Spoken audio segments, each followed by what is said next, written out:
अब्दुल्ला, देश का कल्चर, देश का कल्चर, देश का कल्चर, एग्रीकल्चर।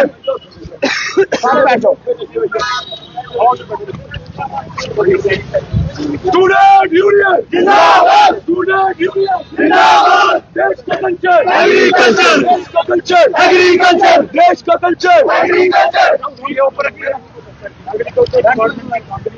मेरे बताओ क्या क्या मुद्दा लेके आए? देखिए, मुद्दा ये है कि देश का, हमारे JNK का जो एग्रीकल्चरल टेक्नोक्रेट है वो आज खास रूप से मानसिक रूप से ग्रस्त हो चुका है। देखने में हम चाहे स्वस्थ लग रहे हैं, लेकिन सरकार ने तो 20 साल से जो हमारा शोषण किया है, आज बच्चे इतने परेशान है, मेंटल एगनी में कि आज हमारे को सड़कों पे इस तरह से जुलूस निकालना पड़ रहा है। SRO 442 ने हमारे बच्चों का भविष्य जो है वो अंधकार में डाल दिया।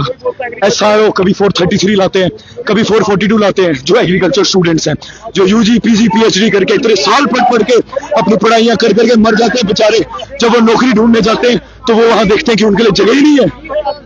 SRO 442 लाने के बाद इस सरकार ने हमारे लिए कोई जगह नहीं छोड़ी।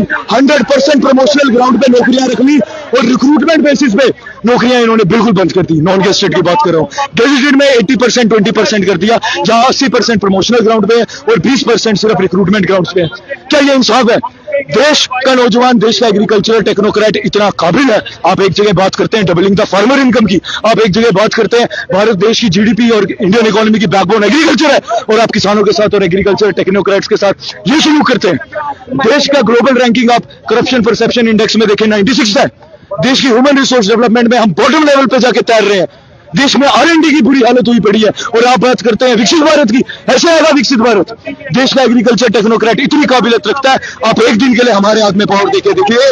मैं बताता हूँ इनको कैसे शासन किया जाता है, मैं बताता हूँ इनको कैसे GDP को कैसे हमारा देश यहाँ पे करप्शन परसेप्शन इंडेक्स में अच्छा रैंक ला सकता है।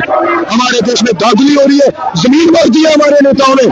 जब इनको वोट चाहिए होते हैं तो हाथ जोड़ जोड़ के आते हैं वोट मांगने के लिए, और आज हमारे साथ इतने सालों तक फिर शोषण किया जाता है कि हमारी ये मजबूरी हो जाती है कि पढ़े लिखे नौजवानों को इस तरह सड़कों पे आके अपने भविष्य के लिए। डिमांड क्या है आपकी, क्या चाहते क्या? नौकरियां चाहते हैं, मेन डिमांड है। अनएम्प्लॉयमेंट से लड़ना चाहते हैं। काबिल बच्चे हैं, PhD करके बैठे हैं। एक जमाना था BSc करके नौकरी मिल जाती थी, आज बच्चे PhD करके खाली हाथ बैठे हुए हैं। पोस्ट है इनके पास, ऐसा नहीं है कि पोस्ट नहीं, आप बोलेंगे कि कंपटीशन है, पॉपुलेशन है, पोस्ट है, लेकिन पोस्ट में बच्चों को जो है वैकेंसीज है वो फिल नहीं कर रहे हैं। ये धांधली चल रही है वहां पर।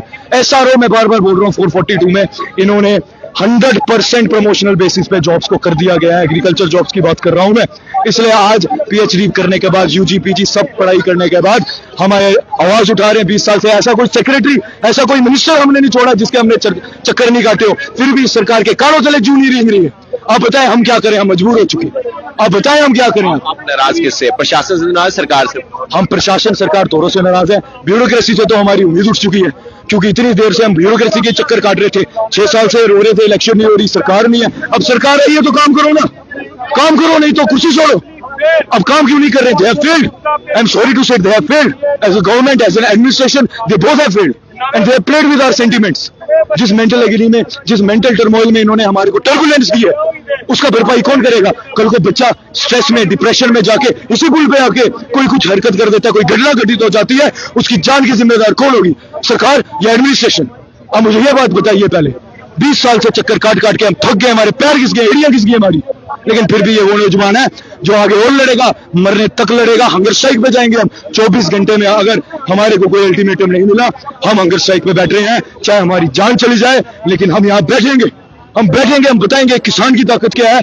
आप बार बार बात करते हैं डबलिंग फार्मर इनकम की, यार फार्मर को सपोर्ट कौन कर रहा है? एग्रीकल्चरल टेक्नोक्रेट है जो फार्मर को इनोवेशंस लेके जा रहा है। एक्सटेंशन सर्विसेज है, उसको जगह जगह बता रहा है खेती कैसे करनी है, उपजाऊ खेती कैसे करनी है, अलग अलग मॉडर्न इंटरवेंशंस, ठीक है, ICT से लेकर आपको हम हाइड्रोपोनिक्स, एरोपोनिक्स, सारी चीजों के बारे में सुविधा प्रोवाइड कर रहे हैं। सरकार सब्सिडी दे रही है, तो वो एग्रीकल्चर टेक्नोक्रेट है ना जो एग्जीक्यूशन का काम कर रहा है। आप उस जगह पे उन लोगों को बिठाएंगे जिनका कैलिबर ही नहीं है, जो कॉम्पिटेंट ही नहीं है। जो कॉम्पिटेंट है, जो कुछ कर सकते हैं, वो बच्चे नौजवान बैठे हुए हैं वहां पर नौकरियां ढूंढ रहे। जो कैलिबर लेके बैठे हैं वो उनका हाल देखिए, वो यहाँ बैठे। अभी आपने पुल पे आने की कोशिश की, महाराजा साहब की प्रतिमा के पास आए, क्या? हम देखिए, हम महाराज साहब की प्रतिमा के पास इसलिए आए क्योंकि हमारे लिए परम पूजनीय है। अभी 23 सितंबर निकला, बहुत भव्य रैली हुई महाराजा साहब की। महाराजा साहब सिर्फ राजपूतों के या एक किसी कास्ट के वो नहीं है, ठीक है, एक किसी कास्ट के कौम के लीडर नहीं है, ये जस्टिस के, वहां आप पढ़ सकते हैं, लिखा है महाराजा साहब ने कभी एक रिलीजन को अपटेक नहीं किया। उन्होंने बोला जस्टिस इज माय रिलीजन।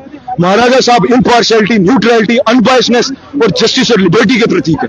हम अपने फंडामेंटल राइट्स, जिस आर्टिकल 16 की वायलेशन इस सरकार ने करी है, राइट टू इक्वल अपॉर्चुनिटीज की रिस्टोरेशन के लिए हम यहाँ महाराजा साहब के पास इकट्ठे हुए हैं, ताकि हमारे फंडामेंटल राइट्स जो है वो रिस्टोर हो। ऐसा क्या कारण था कि 20 साल से कोई रिक्रूटमेंट नहीं हुई?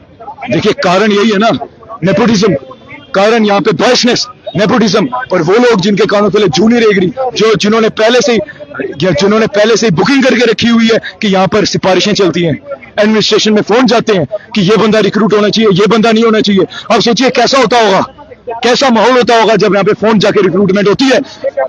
मैं ऐसे नाम नहीं लेना चाहता, यूनिवर्सिटीज में ऐसे लोग, कुर्सियां हिल जाएंगी उन लोगों की अगर मैं नाम लेने शुरू हो जाऊंगा, जो फोन कॉल से नौकरियों पे बैठे हैं। उनके पे आरटीआई लगा के पूछो आप, उनके पास जवाब नहीं है कि वो कैसे आए हैं उस जगहों पर। तो आपको लगता है इस प्रोटेस्ट के बाद? तो देखिए, Jammu and Kashmir agriculture student union ने प्रदर्शन किया है। ये प्रदर्शन देखिए डोगरा चौक से होते हुए सीधा पूज्य स्वर्गीय महाराजा हरि सिंह जी की प्रतिमा